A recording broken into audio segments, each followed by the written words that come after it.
যে সাজ মনে হয় যাত্রা পালাই যাব নাচ করতে, বুঝছ নাই?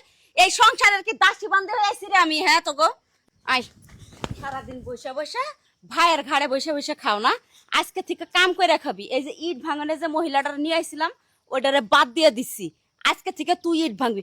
প্রতিদিন 500-700 টাকা ওই মহিলারা দিয়া লাগে, আর বসে বসে খাও সারা রাত দিন ঘাড়ের উপর। আমার মাঝে মাঝে মুন্ডা চাই, তুমি যদি খালি আমার ভাবি না হয় অন্য কিছু হইতা না, ইট ভাঙার বদল তোমার মাথাটা বাইরে ভাঙতাম। আমার সাথে চাপা নেস তুই? হ্যাঁ, আমার সাথে চাপা নেস? তোরে এই ঘরের মধ্যে কি খুঁটি করানোর লেগে রাখছে নাকি আমি? হ্যাঁ, ইট ভাঙবি কিনা তাই কর, নাইলে আজকে ইট দিয়ে তোর ভাঙমু। ভাঙ, বস।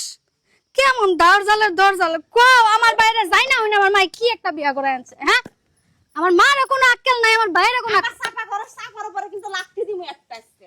খাইয়া না একটা রাক্ষস নিয়েছি। একটা লাথি দিয়া দাও তুমি। আমার মেয়ের কি পাইছো? আইসা আমার মেয়ের বাইরে বাপ পাইছো, জনে খুশিতে চাঙ্গাটা পালা লাথি দিয়া যাবো কা?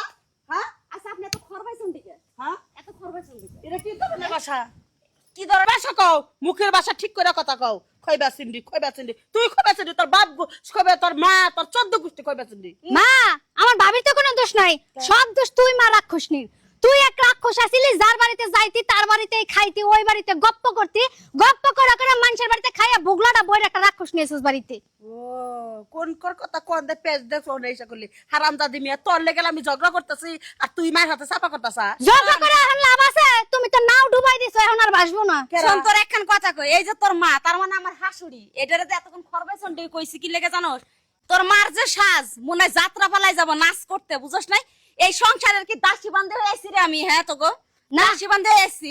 আমার বাইরে তোমার আনছে খালি ফুলের বিছানায় সাজাইয়া গড়াগড়ি করবো, আর আমরা দুই মা বেটি আর আইন যাবে, তোমার বগলার মধ্যে দিমু, তুমি খালি হান দাইবা। কি সমস্যা কি তোমার? সমস্যা কি মানে? তোর বউ আমার মেয়ের লাইটটা মাইটা ইট ভাঙাইতেছে, কাহে ইট ভাঙা না হে মহিলারে দিছে খেদাইয়া। তোর বউ না কি শুরু করছে যে ভাই, এ ভাই, তোমার বউরা আমার দিয়া ইট ভাঙাইছে, জামা কাপড় ধোয়াইছে, রান্না করাইছে, আবার কইতাছে গরু রাখবার যাইতাম।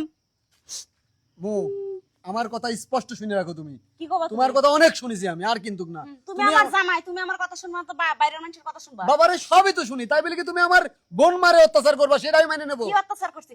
তোর পুঞ্জা সারা রাত দিন বসে বসে ঠ্যাঙের উপর পা তুলে মোবাইলটা যে চাপে, আর তোর মা যে মুখের মধ্যে 4 মন মেকআপ দিয়ে যে এলাকার মধ্যে ঘুরে বেড়াতে, সংসারে তাসবান দিকে আমার একরা নিয়ে সাজনা কোনো কথা বলি না। আমি কি একলা খাই এই সংসারের মধ্যে? এরা আমার জামাই সাজগুজ পছন্দ করতো, মানুষটা মরে গেছে গায়ে অতীত আমি ধরে রাখছি, সাজনা কোনো কথা কবে না। এই যে অতীত জ্বালা আইছে, অতীত ধরে রাখতে। মাসুব মারো, যতদিন আমার বোনের বিয়ে হবে না তুই একটা কাজের কথা বলতে পারবি না আজকের থেকে।